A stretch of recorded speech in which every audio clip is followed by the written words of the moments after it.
Hi friends, నా పేరు రాజు. మీరు చూస్తున్నారు రాజు టెక్ పెట్స్. ఈ వీడియోలో నేను మీకు 80,000 లోపు వచ్చే 5 బెస్ట్ గేమింగ్ ల్యాప్టాప్స్ని ఈ వీడియోలో మీకు చెప్తాను. అయితే వీటిని నేను డిజైన్, బిల్డ్ క్వాలిటీ అలాగే వాల్యూ ఫర్ మనీ ఆధారంగా చేసుకొని ఈ లిస్ట్ అన్నది తయారు చేయడం జరిగింది. 80,000 కనుక మీ బడ్జెట్ అయితే ఖచ్చితంగా నేను ఇప్పుడు చెప్పే ఈ స్పెసిఫికేషన్స్ అనేవి ఖచ్చితంగా మీరు కోరుకోదగ్గవి. 15.6 ఇంచ్ ఫుల్ హెచ్డి డిస్ప్లే ఉండాలి. i5 లేదా i7 10th జనరేషన్ అయి ఉండాలి, లేదా Ryzen 5 4000 సిరీస్ అయినా అయి ఉండాలి. మినిమం 8 GB ర్యామ్ ఉండాలి. NVIDIA GTX graphic card use చేయాలి. అంటే 4 GB గ్రాఫిక్ కార్డ్ అనేది ఖచ్చితంగా కోరుకోవాలి. గేమింగ్ కోసం కానీ కంటెంట్ క్రియేటర్స్ కోసం కానీ ఇప్పుడు నేను చెప్పిన ఈ స్పెసిఫికేషన్స్ ఉంటే మంచి స్మూత్ ఎక్స్పీరియన్స్ అయితే ఉంటుంది.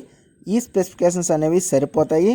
80,000లో ఇప్పుడు నేను చెప్పిన ఈ స్పెసిఫికేషన్స్ అనేవి ఖచ్చితంగా ఉండేలా చూసుకోండి. స్టోరేజ్ చూసినట్లయితే 1 TB HDD లేదా plus including minimum 256 GB SSD అలాగే ఎక్స్ట్రా స్లాట్ కూడా ఉండొచ్చు.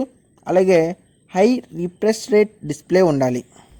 ఎవ్రీ మంత్ ల్యాప్టాప్స్ అనేవి లాంచ్ అవుతూనే ఉంటాయి, బట్ అందులో అన్నీ తీసుకోదగ్గవి అయితే ఉండవు. ఏవైతే value for money, best design, build quality అలా బెస్ట్ పెర్ఫార్మెన్స్ ల్యాప్టాప్స్ ఏవైతే ఉంటావో వాటిని నేను ఎప్పటికప్పుడు అప్డేట్ చేస్తూ ఉంటాను. నెంబర్ 5th ప్లేస్లో లెనోవో ఐడియాప్యాడ్ గేమింగ్ 3i ల్యాప్టాప్ని అయితే ఉంచాను. దీని యొక్క స్పెసిఫికేషన్స్ చూసినట్లయితే 15.6 ఇంచ్ ఫుల్ హెచ్డి డిస్ప్లే తోటి వస్తుంది. 8 GB ర్యామ్ ఉంది. స్టోరేజ్ చూసినట్లయితే 1 TB HDD plus 256 GB SSD. CPU చూసినట్లయితే i7 10th జనరేషన్ తోటి వస్తుంది. GPU చూసినట్లయితే NVIDIA GeForce GTX 1650 అంటే 4 GB గ్రాఫిక్ కార్డ్ యూజ్ చేశారు. OS చూసినట్లయితే విండోస్ 10. బ్యాటరీ చూసినట్లయితే అప్రాక్సిమేట్లీ అప్ టు 8 hours వరకు అయితే వస్తుంది. ప్రైస్ చూసినట్లయితే 79,000 అయితే ఉంది, బట్ ఇది ఆఫర్స్లో 73 to 77,000 ఈ మధ్యలో అయితే వచ్చే అవకాశం ఉంది. నెక్స్ట్ మనకి నెంబర్ 4th ప్లేస్లో Asus టఫ్ గేమింగ్ A15 అయితే ఉంచడం జరిగింది. దీని యొక్క స్పెసిఫికేషన్స్ చూసినట్లయితే 15.6 ఇంచ్ ఫుల్ హెచ్డి డిస్ప్లే, అంతేకాకుండా దీంతోపాటు 144 Hz రీఫ్రెష్ రేట్ కూడా ఉంది. 8 GB ర్యామ్ ఉంది. స్టోరేజ్ చూసినట్లయితే 1 TB HDD, దాంతోపాటు 256 GB SSD కూడా వస్తుంది. ఇది ఒక మంచి విషయం అని చెప్పుకోవచ్చు. CPU చూసినట్లయితే Ryzen 7 4800H. GPU చూసినట్లయితే NVIDIA GeForce GTX 1650 Ti అంటే 4 GB గ్రాఫిక్ కార్డ్ని యూజ్ చేశారు. OS చూసినట్లయితే విండోస్ 10. దీని యొక్క ప్రైస్ చూసినట్లయితే 79,000 అయితే ఉంది, బట్ ఇది ఆఫర్స్లో ఇంకా తక్కువకి లభించే అవకాశం కూడా ఉంది. నెంబర్ 3rd ప్లేస్లో Asus ROG Strix G15 అయితే ఉంచాను. దీని యొక్క స్పెసిఫికేషన్ చూసినట్లయితే 15.6 ఇంచ్ ఫుల్ హెచ్డి డిస్ప్లే ఉంది. స్క్రీన్ చూసినట్లయితే 144 Hz రిఫ్రెష్ రేట్ ఉంది. అలాగే 8 GB ర్యామ్ తోటి వస్తుంది. స్టోరేజ్ చూసినట్లయితే 1 TB SSD plus extra slot కూడా ఉంది. CPU చూసినట్లయితే i5 10th జనరేషన్ తోటి వస్తుంది. GPU చూసినట్లయితే NVIDIA GeForce GTX 1650 Ti అంటే 4 GB గ్రాఫిక్ కార్డ్ని యూజ్ చేశారు. OS చూసినట్లయితే విండోస్ 10. దీని యొక్క ప్రైస్ చూసినట్లయితే 85,000 అయితే ఉంది, బట్ ఇందులోనే కూడా మనకి 512 GB SSD వేరియంట్ కూడా ఉంది. అది మనకి 79,000 అయితే పడుతుంది.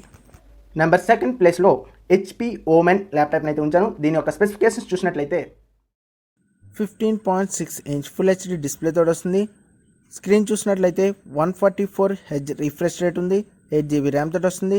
స్టోరేజ్ చూసినట్లయితే 512 GB SSD అలాగే ఎక్స్ట్రా స్లాట్ కూడా ఉంది. CPU చూసినట్లయితే Ryzen 5 4600H. GPU చూసినట్లయితే NVIDIA GeForce GTX 1650 Ti అంటే 4 GB గ్రాఫిక్ కార్డ్ని యూజ్ చేశారు. OS చూసినట్లయితే విండోస్ 10. దీని యొక్క ప్రైస్ చూసినట్లయితే 76,000 అయితే ఉంది. నెంబర్ 1st ప్లేస్లో Dell G3 3500 అయితే ఉంచడం జరిగింది. దీని యొక్క స్పెసిఫికేషన్స్ చూసినట్లయితే 15.6 ఇంచ్ ఫుల్ హెచ్డి డిస్ప్లే తోటి వస్తుంది. 8 GB ర్యామ్ ఉంది. స్టోరేజ్ చూసినట్లయితే 1 TB HDD అలాగే 256 GB SSD కూడా ఉంది. CPU చూసినట్లయితే i5 10th జనరేషన్ తోటి వస్తుంది. GPU చూసినట్లయితే NVIDIA GeForce GTX 1650 Ti అంటే 4GB గ్రాఫిక్ కార్డ్ని యూజ్ చేశారు. ఓఎస్ చూసినట్లయితే విండోస్ 10. బ్యాటరీ చూసినట్లయితే అప్రాక్సిమేట్లీ అప్ టు 6 అవర్స్ వరకు వస్తుంది. దీని యొక్క ప్రైస్ చూసినట్లయితే 76,000 అయితే ఉంది. దీని యొక్క ప్రైస్ అనేది 3,000 to 4,000 అప్ అండ్ డౌన్ అవుతూ ఉంది. దీన్ని మీరు గమనించాలి. ఇవే తీసుకోండి అని నేనైతే చెప్పను, కాకపోతే వీటి మీద కూడా ఒక లుక్ అయితే వేయండి. స్టోరేజ్ విషయంలో మీరు ఏమాత్రం కాంప్రమైజ్ అవ్వద్దు.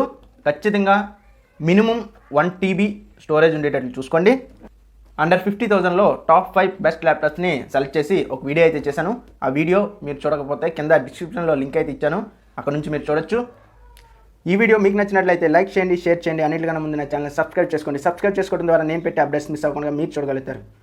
Thank you for watching Raju tech facts. By by now.